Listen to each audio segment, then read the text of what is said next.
you're seeing your women with other men, please feel free to move on, because in this world of today, these are issues that we must always expect, and these are things that we must not also take as surprises to us.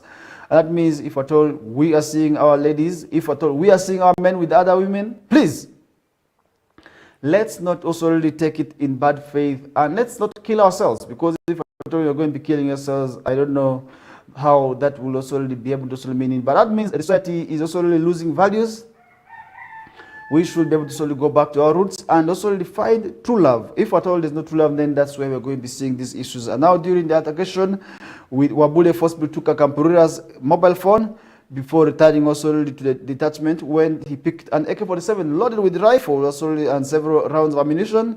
He then returned also to the guest house and began firing indiscriminately across the rooms. And that is where we did see him also shooting very many also areas in there. And that is one thing we did see, where PTE was targeted, also targeted Auma, and the two other colleagues also who are also been also identified as, that is Anthony Orien and Walter Chemtai, who had taken refuge in the separate room, and he missed also his intended targets before turning the weapon also on himself, fatally shooting himself at the scene in there. Major Isaac Oware, the spokesperson also of the third division, said investigations also into the matter have commenced, where they also recovered the rifle, which belongs to UPDF and is solely known as under UPDF 566007728 for also the ballistic examination, which they are now currently investigating also in there. That's one thing we are going to be seeing. And then Kabong District also Police Commander Udaya Mugoya and Auma also and the two other UPDF soldiers in custody to assist with investigations on what could have gone wrong in there. And that is where we did see the body now being taken also, that's for Kabong Hospital for postmortem also to be carried in there. And that is where we did see also relevant statements from the guest house staff and other witnesses also being taken as well as part of the inquiry on what could have gone wrong in there. But that is where we also need to find out if at all we are maybe proposing the right people. It means that sometimes the kind of people we are proposing are not actually one who are the ones who will actually want to settle down with one person. Imagine this came together for him to only discover the lady whom he thought was his, to instead go on with the friend. It's quite absurd, and that is where we also are saying these are issues that continue to happen, and we must also really find out what exactly is causing these issues where people are killing themselves. If at all we don't find answers, then we are going to be seeing a lot of these issues happening, and that's where we are going to be leaving the discussion aside and still looking at also really as the year is ending. And usually when the year is ending like this, we see it end for the learners also in candidate classes with the national examinations, and that is one thing also which we are going to be seeing and focusing on this week. And if you remember also, UNEP has already released the timetable where we are going to be seeing the senior 4 candidates starting off with the examinations. That is from the 11th of October this year, and they will be doing it until the end of the year in there. That's also really for what we call the candidate classes of senior 4. We are going to be following up and see how the examinations will end. And now the Uganda National Examinations Board, which is the body mandated to oversee the affairs of examination in this country, has already released the timetable for the 2024 national examinations. And that's where we are going to be also looking at on our learners sitting for the first examination under what we call the competence-based curriculum. And remember, this is the very first time we are going to be seeing these examinations going on. But how ready are you as a candidate who is planning to sit for these examinations, and maybe who as somebody who is going to be sitting examinations under this new curriculum? And then you who is also really sitting, how ready are you still for these examinations? Because government came out and gave you a chance to sit for the examinations under the old curriculum for the very last time. This is a chance which also really I would wish also not anybody who out there who maybe felt that the papers he or she got are not also really to his level in here to go back and also really focus on this examination. And I think it's a good gesture, and one also really that would also really be an advantage to those who would wish to make changes on their papers. But the question is, how ready are you for these examinations? And do you think you are going to be getting the grade that you would wish to get? And this is where we are going to be seeing learners sitting for examinations under the old curriculum also together with the learners who are going to be the first batch, the first lot of the new curriculum sitting for the examinations in India. And that's one thing which we are going to be following up on. And we hope at the end of the day, these results still will come and make Western sub-region on top. Because most of the times we have been known as a region that is always down in the tail. But this time around, I hope under this new curriculum, changes, of course, are going to be also out in there. And recently, we are able to also see the receiving of what we call the regional examinations board, also releasing their results in there. But I want to assure you that what came out was hope. Most of the teachers under the examination body, that is WENSEC, are sure that with also the results, there is no need for fear for West Nile sub-region when it comes to the national examinations. They are on the right track where they hope to also really perform to the best of the country India. That's one thing also which we are following up on, and we hope also this time around our learners who will be sitting the examinations under the new curriculum should be able to compete with those in the other areas, for instance, Central Uganda, Western Uganda, Eastern. But we are hoping all in all that our results this time round should be able to make us all proud, because most of the times our results have been making us move with our heads down. But is it time that we are going moving with our heads up? And have the teachers done enough? The teachers, have you done enough? These are questions only we should be asking ourselves this morning. But as we couldn't ask the other stakeholders, most importantly, the question should be going to the learner. In these 4 years, do you think you have prepared yourself enough? Now that we are counting less than a month to the end of the examinations, this is the question solely as the learner you should be able to ask yourself, because you are the one going to be sitting for these examinations. Usually I had a teacher used to tell me that once you're sitting for these examinations, once the parents are paying the fees, the parents are always paying the fees as individuals. But when the results come, your results are going to be for the community. If you pass, the community is going to be happy of you. But if you fail, trust me, you're going to be the talk of also the village in there. So let's avoid that. Let's pass very well in there, because I remember a scenario where results will be released. People will start making comparisons. How did so-and-so's maybe daughter get? How did so-and-so's son get? How did he perform? How did she perform? These are questions that will always be there to ask when the results are released in there. But as you're studying, as you're in the classrooms, as your parents are paying the fees, usually it is independent. It is usually alone. It is usually you alone with your parents to focus on pushing you. But when the results come, trust me, your results are going to be for the community. So to avoid all that, let's make sure that we are focusing in these remaining days, in these remaining weeks of the term. So that at the end of the day, we are also not left out in there when it comes to the performance also that will be making us proud in there. That's where we're going to be leaving the discussion aside. I want to assure you, according to Mr. Odongo, the UNEP Secretary, the briefing for senior 4 candidates is later to take place. That's solely under both the new and old curriculum, and this is solely where we're not going to be leaving anybody out, which will be on 11th, and that's solely part of what we call the examinations. Maybe somebody will say, it is just orientation, it is just briefing where we're going to be talking. It is part of the examinations,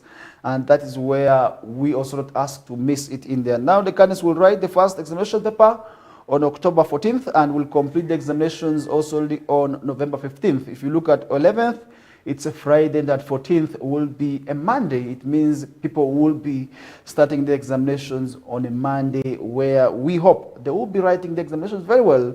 And the briefing for primary living examinations also has been released, and is later to take place on November 4th. And this is where we shall be seeing also the candidates returning with the examination on 8th.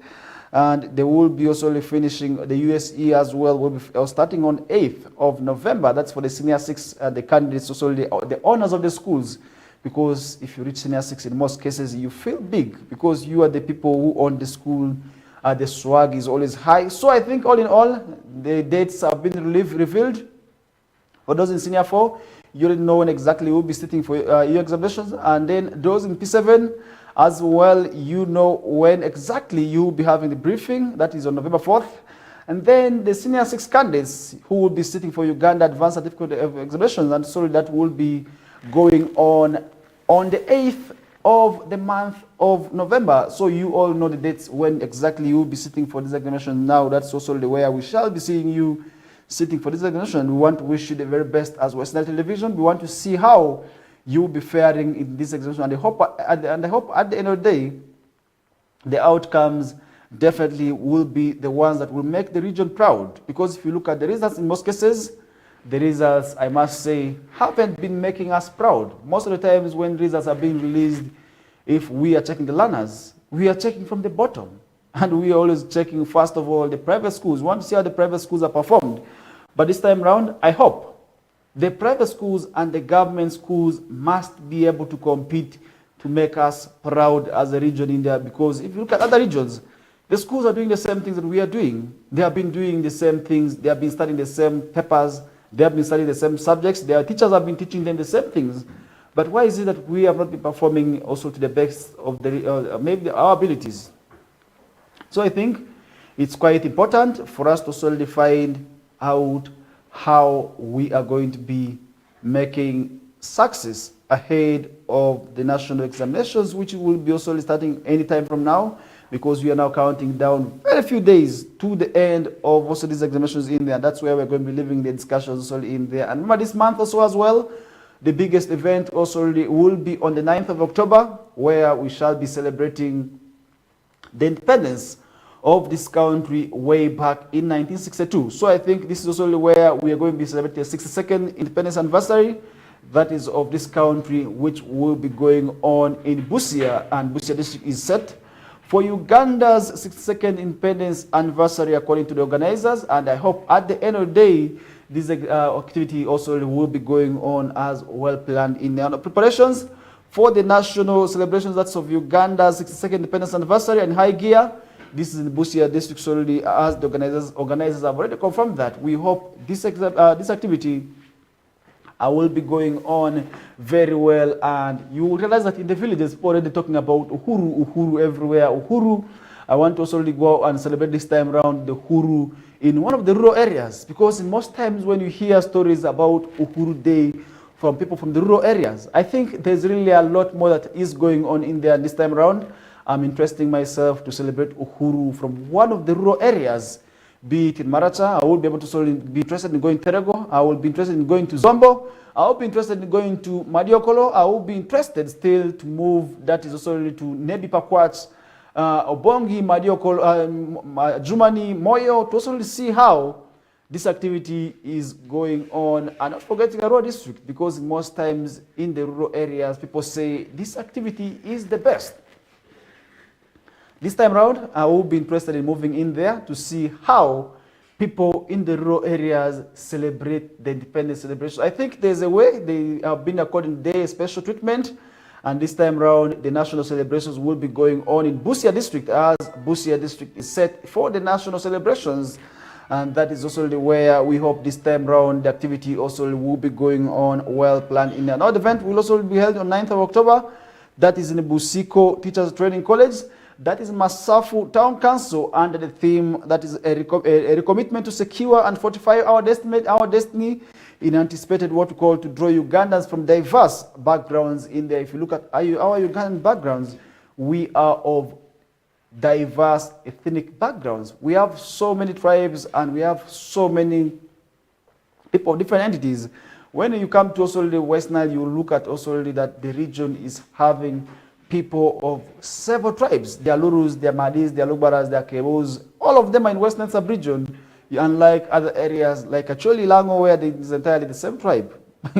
But when you come to Western sub-region, we are of different ethnic differences. But we are still the same people, the same Ugandans, and the same people of the different also African context in there. And that's where we also talk about Africanism and Pan-Africanism, as always, when we talk about the issues of Uganda. So I think it's quite important for us to also identify ourselves as Africans. And now speaking during an extraordinary meeting also in Busia, ruling also the NRM government, also the party treasurer, Barbara Awundo Nakesa, appealed to the leaders also to mobilize masses ahead of the commemoration so in there. But this is also one thing which I feel the masses must be able to also be interested in. And over the years, we have seen people, the treatment for this day has gone down. I remember while in primary school, that was at Arua Primary School at police grounds, when this day was, we usually had to come in numbers, where all the schools in a rural district would come and camp in there. Most of the schools from a rural municipality are still then would come and camp in numbers. You will still see members of the public coming in to be part of the celebrations, but these days, I don't know what's wrong. The national examinations can be organized. The numbers are always few. What is happening, and why, how can we be able to change that narrative and go back to how these activities can be able to maybe treasured in there? I remember while growing up as a young person, on these days, I actually had to be part of the drama crew to also make sure that we entertain people. So I think it is quite important that also really such days can be honored, because if you look at all these days, most of the times, the kind of treatment people have been giving this day towards also the celebration has not been well. And still on Monday, that's all we have since people have been further called for unity among the people of Busia, and now the Busia District Resident District Commissioner, that's the RDC Hajara Namugogwe, confirmed that the district already is ready and will next month hold a marathon for mobilization of resources and the crowds sold in order to stage a successful event. And this day also will be celebrated, and we hope, as Uganda is celebrating the 62nd edition of the national celebrations of also really the independence, upon taking also really the independence, that is also from the British government in 1962. And we hope this time round, we are actually going to be according a special day for this day, and we must also really be part of this day, and we must honor and love and be proud, first of all, as being Ugandans. Many of times, when people are not happy about being Ugandans, that is how, at the end of the day, we see people not honoring this day. So I think, all in all, it's quite important for us to celebrate this day, and that would make us proud as citizens, and that will also make Uganda proud of us. So we want to wish Uganda happy independence ahead of 9th of October. We're already into the October month. I usually say when the month's clock, somebody will be thinking that maybe 9th of October is still the other week. Maybe it's the other week in there. I want to show you the days can run so fast. Yesterday was 31st. Yesterday was 30th, sorry, and today is only 1st of October, meaning we shall never have any day like 30th of September 2024 again. The year is gone, and we shall never have that day again. And already we are counting down on the 1st of October. Trust me, this time we're not going to be having it again, whether we like it or not. We shall not be having this time again, but we may still have the day, maybe the same time, but not the same day in there. But we need to assure you, as we are honoring and preparing for this day, let's ensure that we love the country. We must love Uganda, and remember this also the year.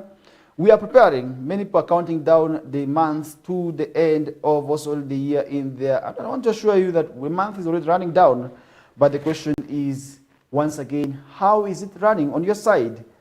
And how are you prepared to see the year end on your side in there? Because if you look at the two, somebody will be interested maybe to have the year end because they have plans for next year, and they have targets also already which they want to achieve like next year in there, but forgetting that this year is still on. That is where it would be not also interested, and it would not be nice for you. But we're saying, all in all, let's champion and love the country and be proud and work towards our goals. Because if you look at the days, these days are still quite many. Your story can still be able to change in these remaining days, and still you will be in position to attain whatever you would wish to attain in there. And that's where we're going to be leaving the discussion aside and still looking at some of the stories happening elsewhere. Remember, the issue of the oil pipeline has been a talk also of the region and of the country for quite a long period of time. And now Uganda has received the first batch of pipelines that's solely for the oil projects, and is another story that we are seeing on the monitor this morning. And Uganda on Monday, which was yesterday, received the first batch of coated line pipes for the East African crude oil pipeline, which was delivered also already to the main camp. And the pipe here, that's in Chotara district, signaling the project developers intend to fast track the laying and construction of the cross-border pipeline, which is in both countries of Uganda and Tanzania. So I think, all in all, where people, most of the project affected persons who have also been raising concern, this time round, we hope also they will be sitting down with the developers of this pipeline in order to make sure that before the project is actually developed, people do not lose lives in there. Because if at all government goes on forcibly also developing this facility, it may cause problems in there. Now, China Petroleum Pipeline Engineering Company Limited, which is the body mandated to construct also the pipeline for ECOP, received 9 trucks of insulated line also pipe from the coating plant in Nzenga, Tabora region also in Tanzania. With the arrival of the insulated also lines in Uganda, CP also is expected to start laying the pipeline in Uganda as the developer also race against time to export the first barrels of crude oil by the end of next year. A statement also from the ECOP Limited also made also that confirmation in there, because if you look at the ECOP, the project has also been affected, where whose also land has been affected have always raised concern and demanded government also come to their rescue for certain issues where they also took government to court. But we are still seeing how this will be ending, and at the end of the day, we want to see how the project will be going on without necessarily affecting point. And that's also where we have seen also civil works have already advanced, as the pumping stations, the main camps, yard, and storage facilities along the 1,443 kilometer pipeline, which will link oil fields in the Albertine region of Uganda to the Tanga port in Tanzania also will be going on. And to date, the project also received 800 kilometers of pipes, and that's which are currently being coated and insulated at Nzenga coating yard. And we hope at the end of the day, this will also be going on as planned in there. Now, to mitigate climate change risks, the project will deploy renewable energy for all pumping, heating, and also monitoring and storage operations, with also the 296 kilometer in Uganda to be fully carbon neutral. And that is also where we are going to be seeing that also happening, because most of the people who have been fighting this project have actually raised concern when it comes to issues of the environment. But then the question is, how are we ready for all these challenges that may likely come with also the oil pipeline? Because all in all, any development will come first of all with the benefits and also negatives. But that's also where maybe sometimes when the positives surpass the negatives, we have to close an eye, because we do not also want to see we miss out the most benefits on the advantage of the small also in there. And that's where we also want to ask the people, most of the project affected persons, to also close an eye to make sure that if the benefits of this crude oil pipeline are more, then let them allow the project go on. And that's where at the end of the day we'll see many people first will be employed as drivers in this project. We'll see people also employed both, first of all, in skilled and unskilled labor, as drivers, as casual laborers, as many other forms of labor. Because if you look at all that, it's going to be coming with its own positives and negatives. There are going to be so many employment opportunities coming up on board. People who own restaurants are going to be getting money. Those who own buildings are going to be still getting money solely through rentals. And at the end of the day, we are going to be seeing this project bring maybe light to the people of the Albertine region in there. And that's where we're encouraging them to also support this program and rally their support towards it, and despite the negatives. And the negatives are quite many. In most cases, I want to talk about also giving an example of the Maracha Road. Today there are brown Marachas also who have been left by Chinese. They are Chinese Marachas. If you move in there because of the road, people also who came to work on these roads left offsprings, and these offsprings are now circulating in our areas.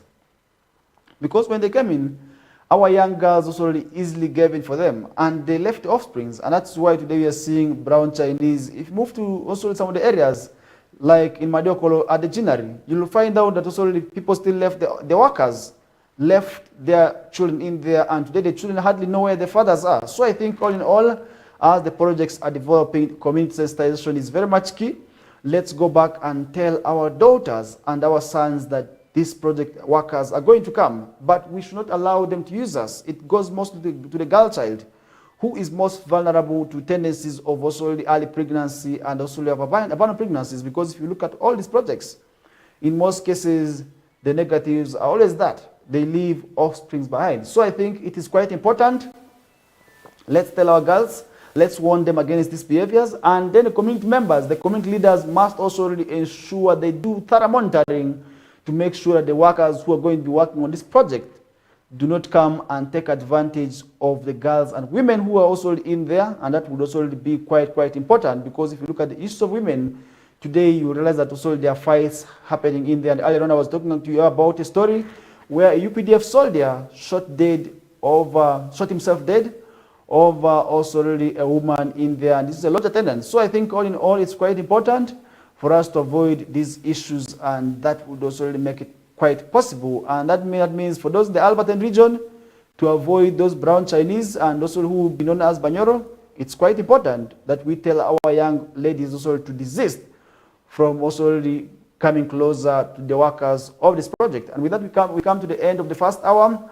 And the second hour, we are going to be joined by guests, and we are going to be having an important topic. So stay tuned where we shall be having the discussions in the next hour. For now, we are taking a short commercial break. My name is Farish Majid. Stay tuned.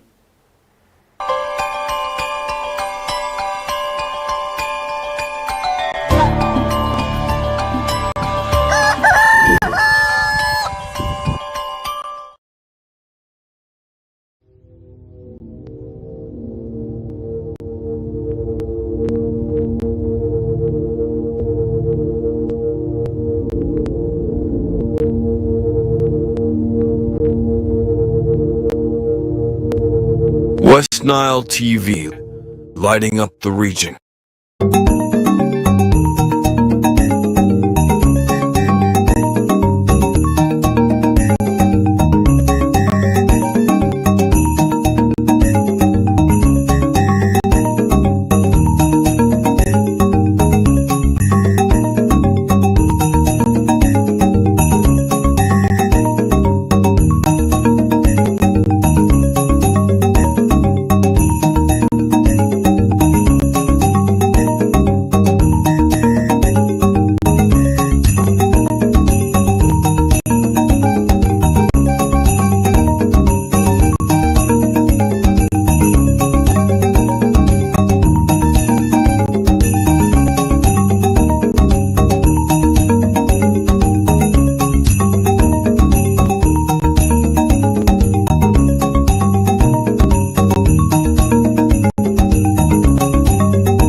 La Liga comes to Star Times. A wild celebration! The big stars, the tiki-taka football, Real Madrid and Barcelona live in your living room. Real Madrid, a team of dreams! Catch all 380 games live and in HD on Sports Premium Channel 259 and Channel 246 starting this August 15th. Subscribe to Star Times Classic or Smart Bouquet at 36,000 Uganda shillings to enjoy the football experience affordably. Star Times Football and limited passion.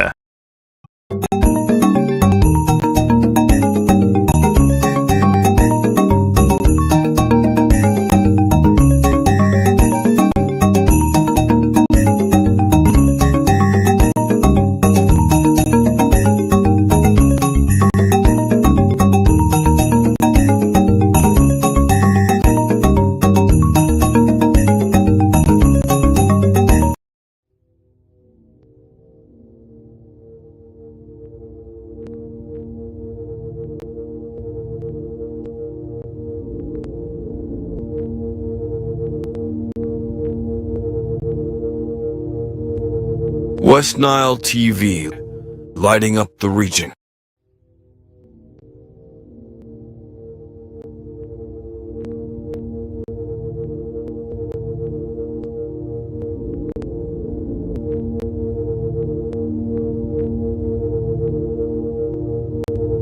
West Nile TV, lighting up the region.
Bellingham, Vinicius Jr., Lamine Yamal, Antoine Griezmann.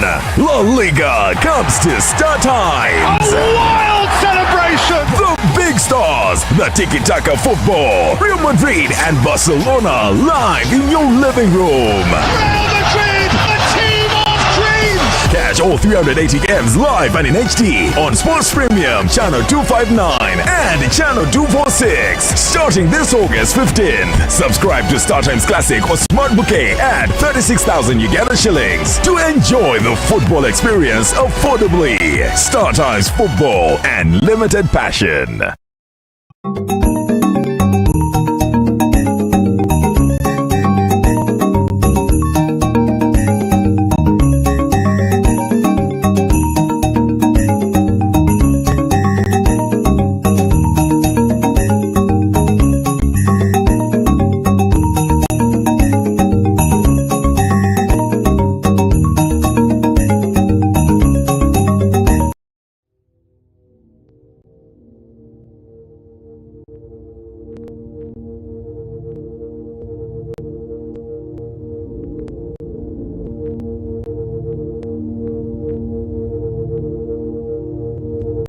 West Nile TV, lighting up the region.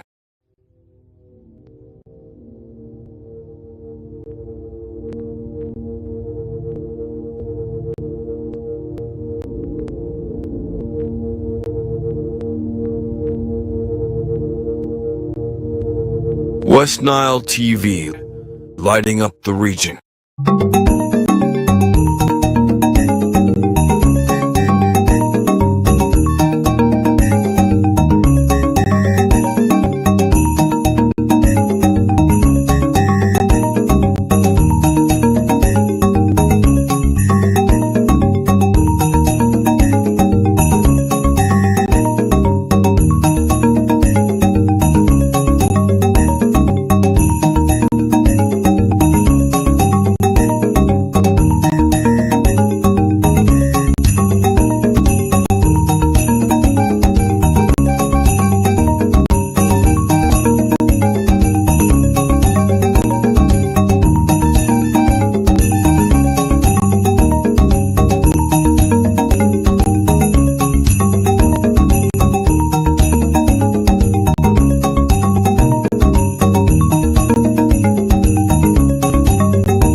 Bellingham, Vinicius Jr., Lamine Yamal, Antoine Griezmann. La Liga comes to Star Times. A wild celebration! The big stars, the tiki-taka football, Real Madrid and Barcelona live in your living room. Real Madrid, a team of dreams! Catch all 380 games live and in HD on Sports Premium Channel 259 and Channel 246 starting this August 15th. Subscribe to StarTimes Classic or Smart Bouquet at 36,000 Uganda shillings to enjoy the football experience affordably. StarTimes Football and Limited Passion.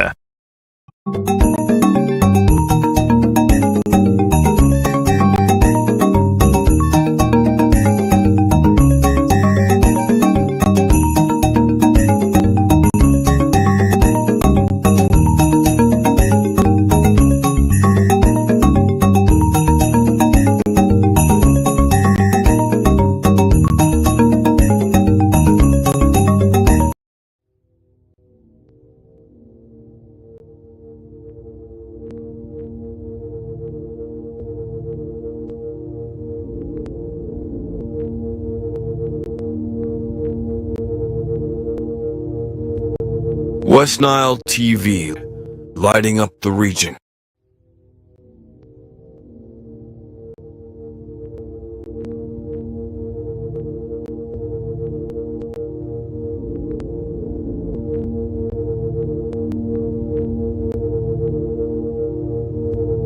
West Nile TV, lighting up the region.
Vinicius Jr., Lamine Yamal, Antoine Griezmann.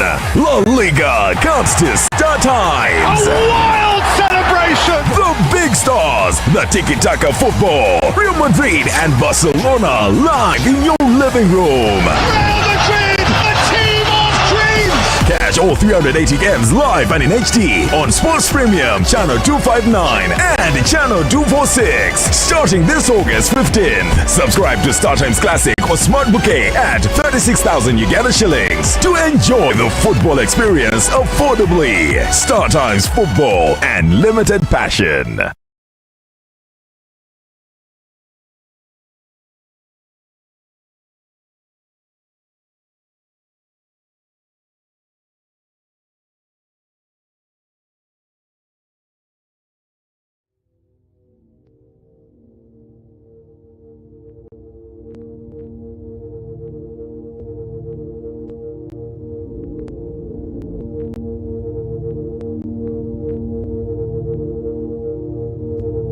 West Nile TV, lighting up the region.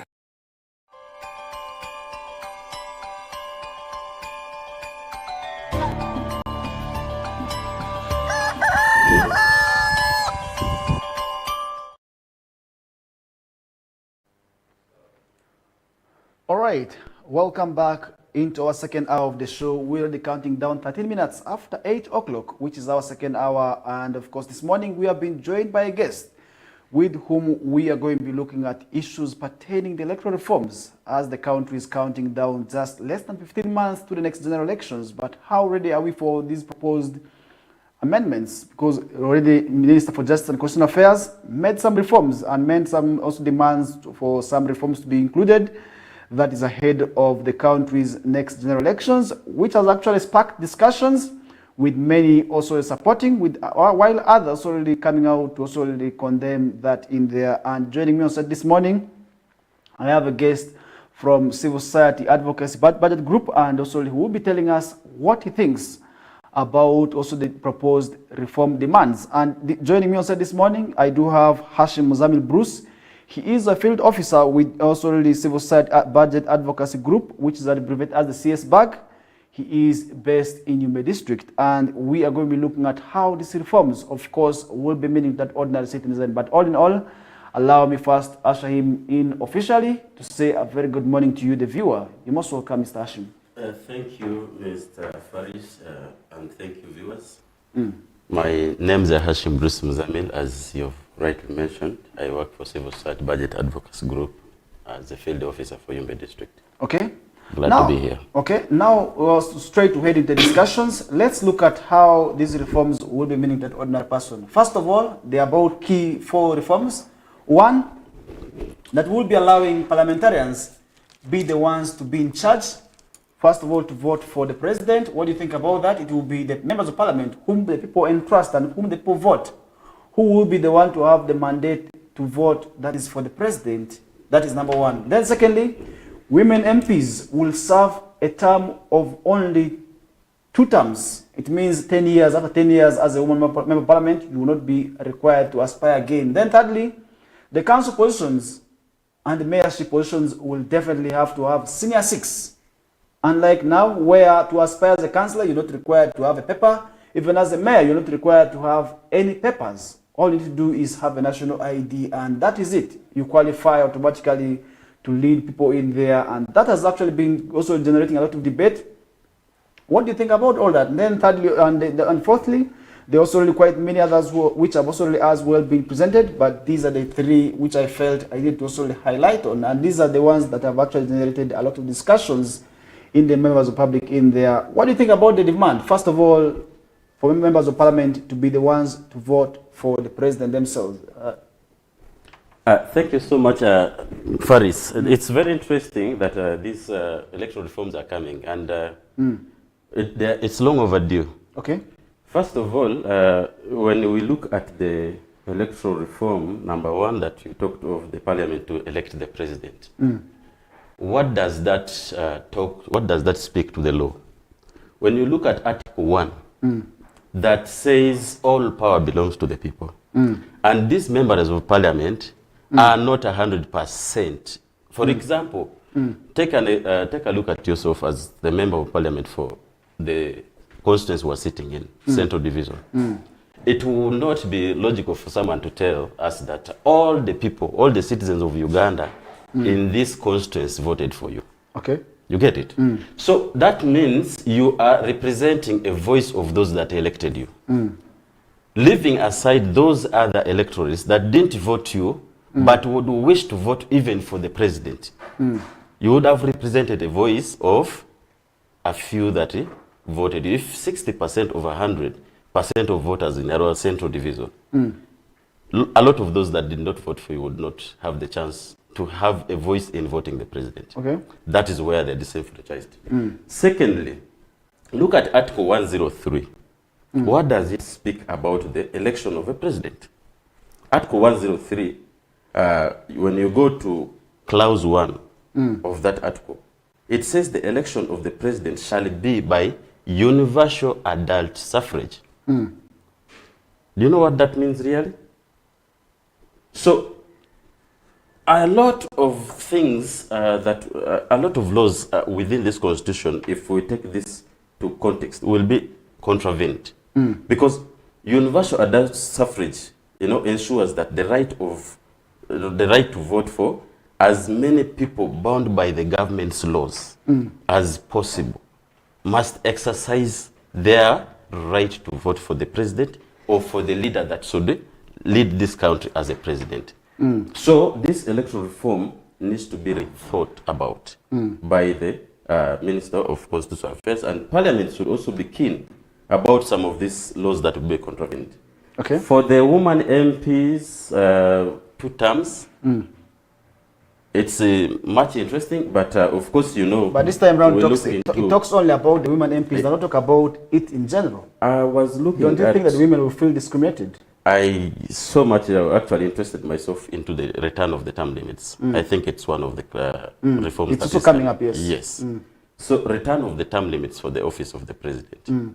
That should tell us that our leaders are appreciating the fact that errors have been made. Okay. Period between 1994, when this constitution was amalgamated, to 2000, around 2004, 2005, Uganda was in the limelight in the whole world for having the best policies. Along the way, what happened? Repealing of the constitution, of course, amendments, some of the amendments that never had, of course, the citizens. We look at citizens as the core in every policy making. Every policy that is made for the governance of this country must have the citizens at the forefront in consultation. But some of these laws were repealed without extensive consultation of the citizens of this country that these policies are made to govern. So, return of the term limits, let's say, is something that is long overdue. It was a blunder that was made in 2005. Okay. And its return really to us as citizens, I think it's welcome because it offers a safety valve. You get it? It offers a safety valve. Looking at our history as a country, we have never witnessed a peaceful transfer of power from that takes one me to the president question. to another. That takes me to the question of asking why maybe some of these laws are being made. We have them at one time, we see them disappearing. So the question is, what could be causing all this? Because at one time we have the good laws, we see them being scrapped off, and at one time we see them coming back. This back and health movement, what does it really tell of our maybe politics? It is so interesting that many of the decisions are so political. Okay. And what does that necessarily tell about our parliament? Because it is the parliament that usually approves all these bills. Sure. That takes us back to consultation. Do we represent the will of the people? And as an MP, you are representing voices of your constituents. When a policy or when a policy reform comes, like for instance, take a look at the amendments. Let's have let's not go away from the parliamentary or term limits. When it came, I think a blunder that was made was by the parliamentarians of that time. not to have extensively consulted and genuinely represent the voices of the constituents. Okay. I feel and I believe that is the feeling many of them have right now, including the Minister of Justice and Constitutional Affairs, Honorable Mawa. Okay. This must have been informed by appreciation of a blunder that was made and the fact that the country really wishes to witness transfer of power. You know, you may be a president for life, for instance. If you do very good job, people will continue voting for you. You get it? People will continue voting for you. But that doesn't mean there are no, you know, people that can, that can lead this country even after you. But that means if we do not have safety valves, for instance, like the term limits, we have no end to, you know, of course, term, life presidents. And that was, I think, in the wisdom of the framers of this constitution in 1994, that there may come a time a person will come to sent to the office of the president, and people will continue maybe to vote him endlessly. But for us to have maybe a situation where we should have peaceful exchange of power, there must be a safety valve, and they came up with the term limits. The term limit means you lead the country for one term, and if people still trust you and they can vote for you, the next term you don't have to, however much you loved. You know, we just in the recent past have had a very credible and intelligent president who would still even lead America up to now, Barack Obama. They have a term limit. That's the beauty of it. You get it. You peacefully retire and offer guidance or even advice to the next what? You know, leadership in government. So to me, and I believe so many, that this coming of the term limits is a reform that is long overdue. Okay. Number two, it's a hope that finally we are going to witness a government, a government transferring power to another government in a very democratic and peaceful process, as by the terms of office that are given in these term limits. You made mention of the term limits for women to lead to be elected in office for 2 terms, and they don't contest in the next after 2 terms of office. The woman MPs are not supposed to contest. You know, a woman MP, a woman member of parliament position is a position that came as an affirmative action. Okay. At a time when we're talking about equity. Exactly. To have women represented, it is sealed for them. No man can contest there. Okay. I really I'm looking forward to, interest myself in. So do you think it's a good gesture to allow the women only aspire for 2 terms? It is really it depends, Farish. Where we have credible and, of course, free and fair elections, term limits for these positions wouldn't be a problem. But this, to me, I also look at it as something that should be welcomed, because we have so many vibrant women that are very capable of leading. But of course, I looked at one of the constituencies, one of the districts, that was, I think, Kamuli, if I'm not mistaken, where Honorable Rebecca Kadaga comes from. She has been there since CA, Constituent Assembly. Did you know that? Yes, I'm aware. This, I think, is to check some of those. Just like the term limits in the office of the president. So does that say that there are not people, maybe in Kamuli, who will replace her? There are people, but of course, it is just the trust of the members of the public now. I want to believe that it is the trust of the members of public and other factors that we may not be knowing in Kamuli that have this kind of leadership kept in office for all this long. I think this is also coming to check some of these, lifetime kind of leadership that should offer space for other vibrant and able leadership that we have in this some of this in this district, in this country. Sorry. So that is in my view. Okay. Coming to electoral reform on positions of councillors and mayors, this is long overdue. Farish, you will agree with me. Yes. If you attend a council sitting today, you'll be shocked of the kind of debates we have. We are electing, leadership at the council level or at, say, county, or, let's say, the wards. Yes, the ward level. The ward level and parish levels. And the parish levels. These are people you're electing to make, the laws to govern the laws, exactly, policies that should govern, that should, ensure the smooth running and governance of the constituency they're coming from. But what kind of people are we electing? We have had instances of people who can hardly speak English in the councils. Others even hardly go 5 years without talking. It is shocking. So what do we, what is But the same scenario is even happening at the parliamentary level. It is. I think the parliament, these reforms, should it only stop with the council and mayorship races? We look forward to seeing how it even progresses up to the parliamentary level. Exactly. We look forward to seeing all this going to all levels of leadership. Okay.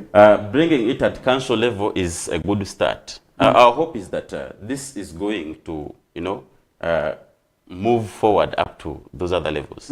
Because, first of all, if we, for example, in the council, have people who cannot make bylaws, okay, who cannot not make policies that should, put, redress to some of the things that are happening within the constituency or within the parishes or within the sub-counties, what kind of leadership do we have?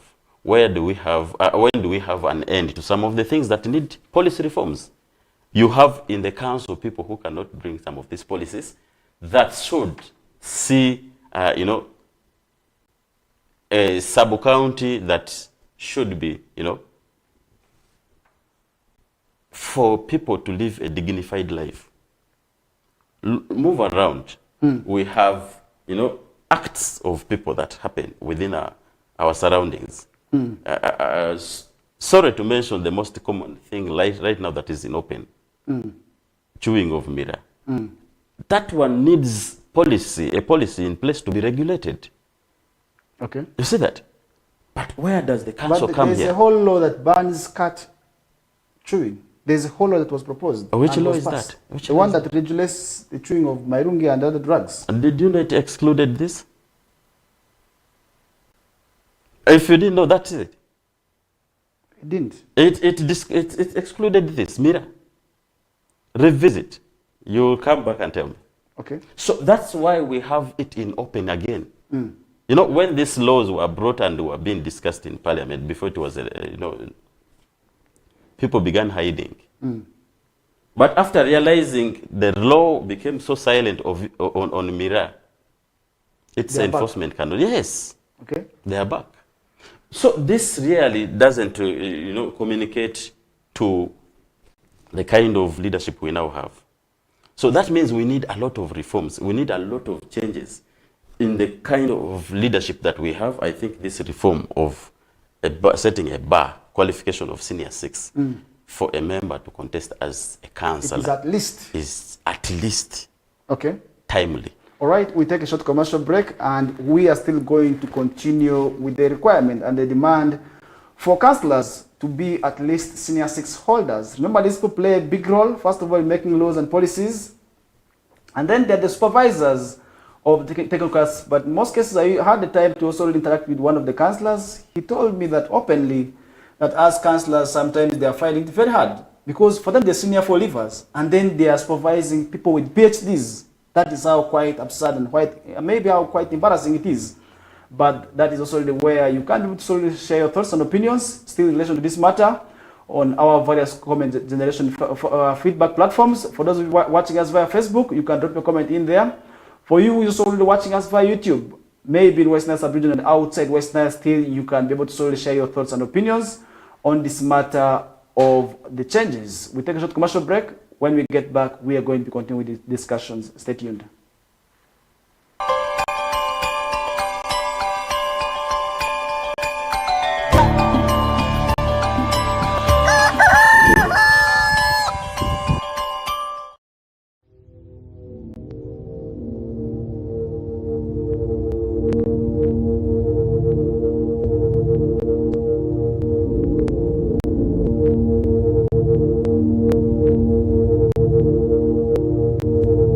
West Nile TV, lighting up the region.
Vinicius Jr., Lamine Yamal, Antoine Griezmann. La Liga comes to Star Times. A wild celebration! The big stars, the tiki-taka football, Real Madrid and Barcelona live in your living room. Real Madrid, a team of dreams! Catch all 380 games live and in HD on Sports Premium Channel 259 and Channel 246 starting this August 15th. Subscribe to StarTimes Classic or Smart Bouquet at 36,000 Uganda shillings to enjoy the football experience affordably. StarTimes Football and limited passion.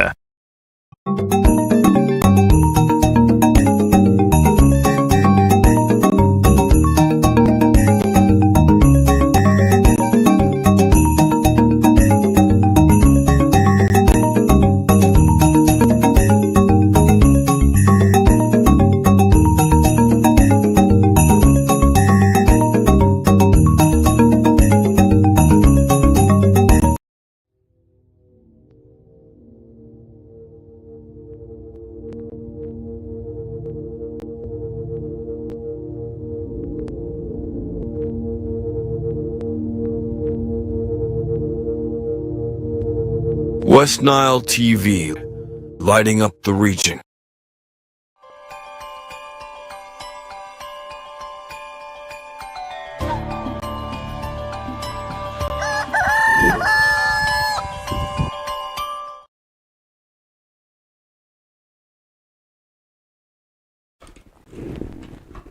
All right, welcome back from that short commercial break.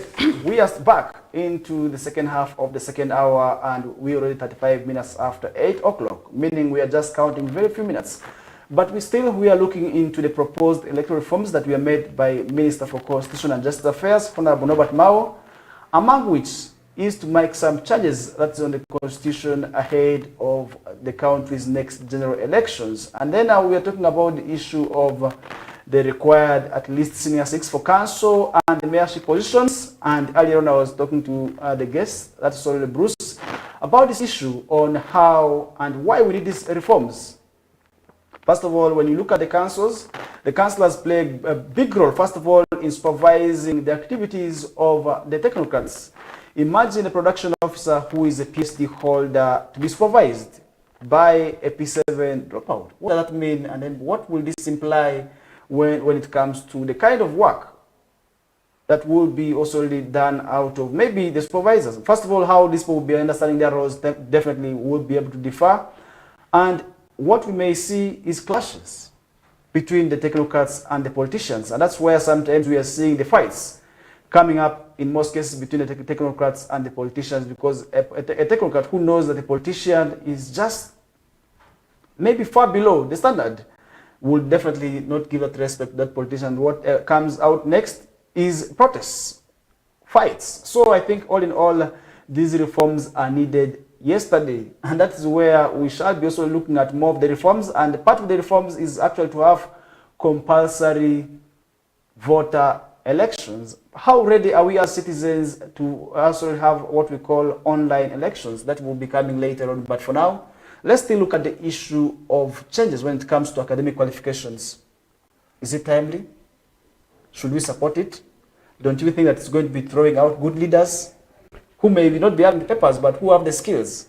Because the two are totally different, skills and academics. You're most welcome. Thank you, Faris, once again. When you talk of quality of leaders, I think academic qualifications should be one of them. One person must have at least some minimum of, minimum qualification that puts this person at that level of that leadership that is, required of that position. Okay. One, you made rightful mention of people who cannot speak or even raise on issues of importance within their areas in the council for 5 years, and they go back to seek for re-election. And then you ask yourself, what is this one asking for to be re-elected to do in the council? Faris, I want to bring that to the context of the work we do as CS back in the communities. We find challenges in our main challenge actually in the budget processes has been citizens' engagement and participation in the budget processes. Okay. As I speak right now, the next financial year, 2025-2026 budget, this is 2020, yes. The next financial year, 2025-2026 budget processes started last month. This is September? We are already in October. We're in October. Started in August. Right from the village planning meetings. When we engaged, during our engagements with the citizens at LC1 level, many of them will tell you, actually most of them will tell you we do not know about these processes. Okay. When we get to hear about budgets that around May, when they say Parliament has passed the budget, okay, you get it. But the processes start in August by village planning meetings that are chaired by the LC1s. Okay?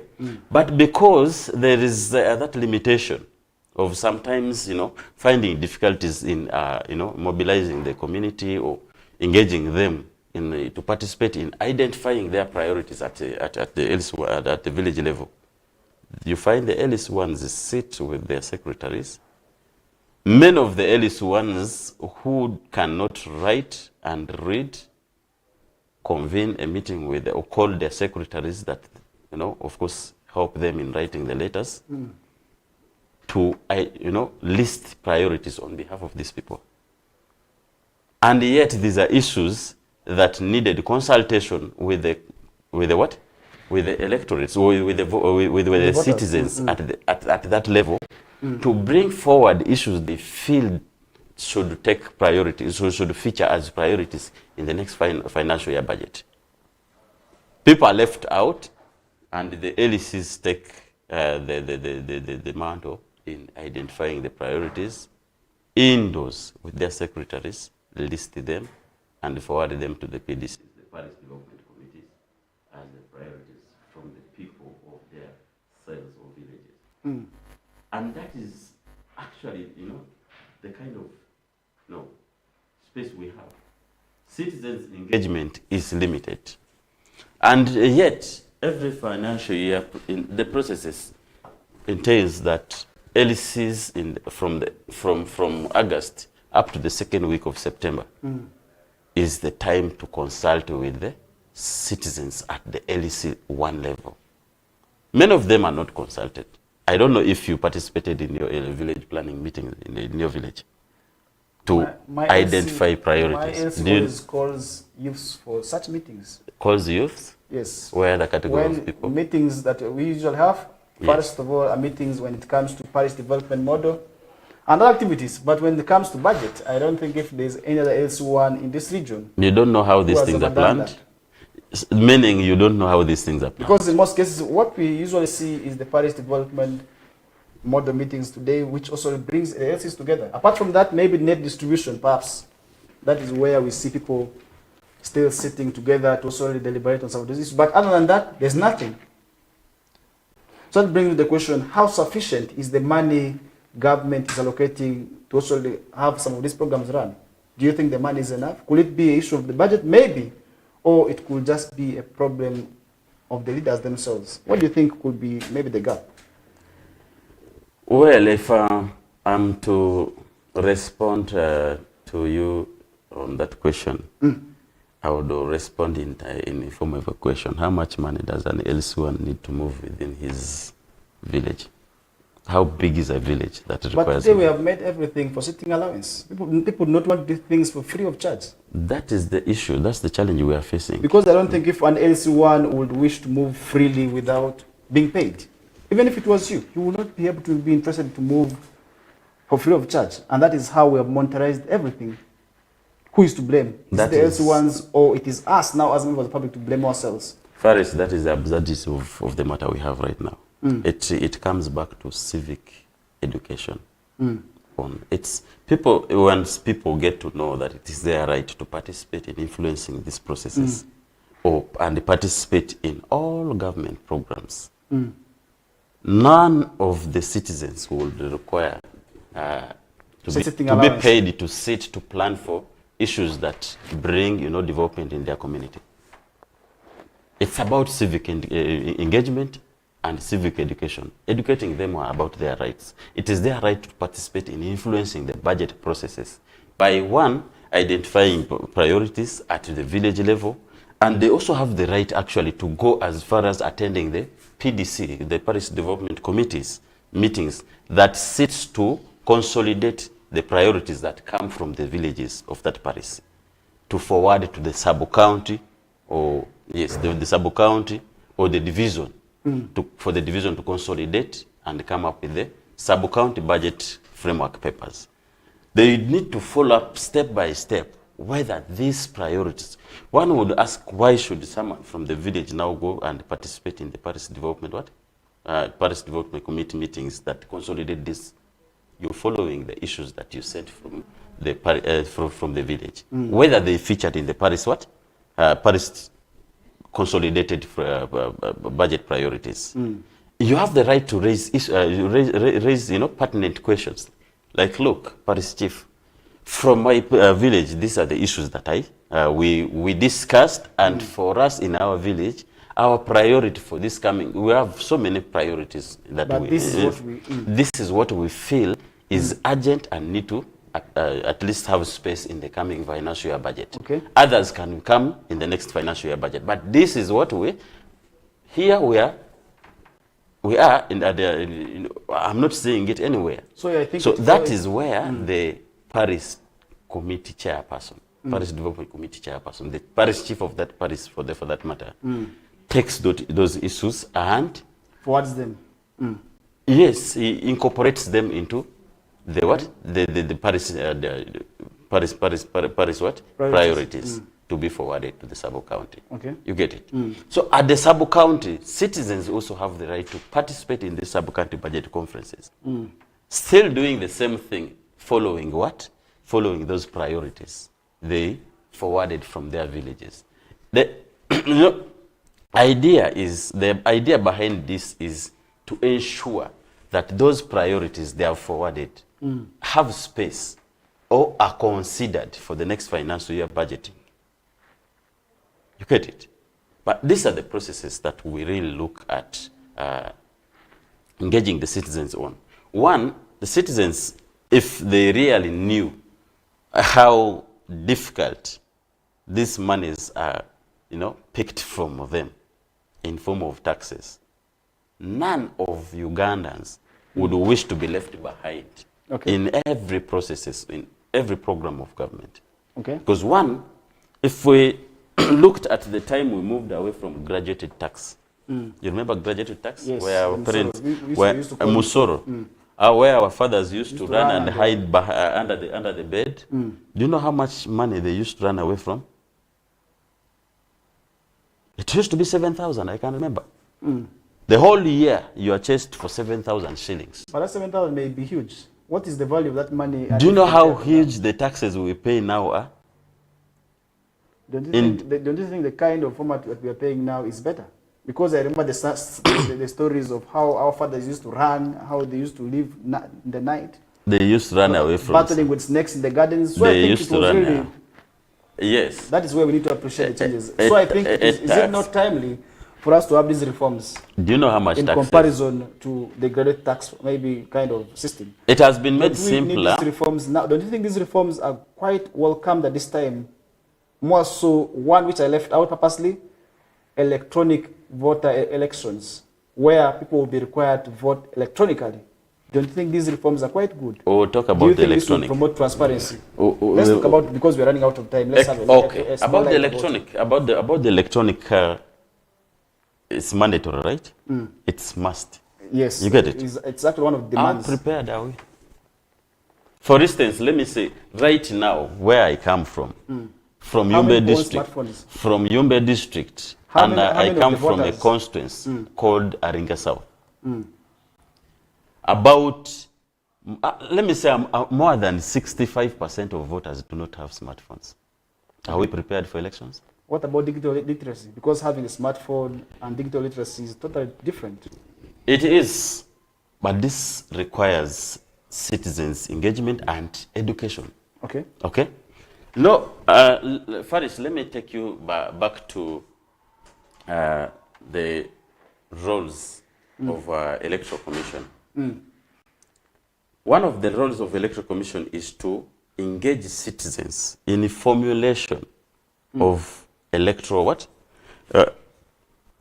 In the formulation and electoral education. This should be happening every election cycle. But which is not happening. Why? That's the question. we need to Why find out. is it not happening? Could it be resource? Because most of the time the challenges have been in relation to the resource envelope. These people have a budget. The Electoral Commission How has a sufficient budget. is it? Electoral Commission has a budget. The Commission forwards budgets. Okay. Okay? They prepare programs and how much it requires. So I think Parliament approves that budget. I think it would also be prudent if at all the voter education under this new demand to have electronic voting will be maybe a success. It would. Don't you think the citizens will be trained on how to vote electronically and then they will take it up? It perfect would. Trained electronically. Perfect would. But we have the gadgets. But, that's the question now. Technology-wise, how prepared are we as a country? These are questions that we need to ask. Okay. How prepared are we, technological-wise? How prepared are we for electronic, voting? Okay. We've had the biometric machines introduced since 2011. Is that right? Yes. Since 2011, how effective has this process been? We've had cases where the machines fail to work for entire day. And one observation And usually at the internet end is of shut the down. day, the usual, ordinary voting takes shape through verification by the voters registry, this kind of thing. By now would have been, if citizens were engaged and of course, educated in some of these processes and of course some of the equipments that we use kept on improving. By now, shouldn't be talking about electronic voting. We should be talking about maybe some of these reforms and different things. Okay. You get it? Okay. So that's where we are. Pertinent questions need to be asked. How prepared are we as a country for some of these things? In consultation with the facts on the ground. Okay. Yes. So on your own opinion, do you think we are ready or we are not? For These changes, most especially in my when it own comes opinion. to electronic voting. In my own opinion, we need both. Okay. Okay? We need both. As we have majority of us who are not well equipped with the technological, kind of engagements or processes. Okay. Some of us are.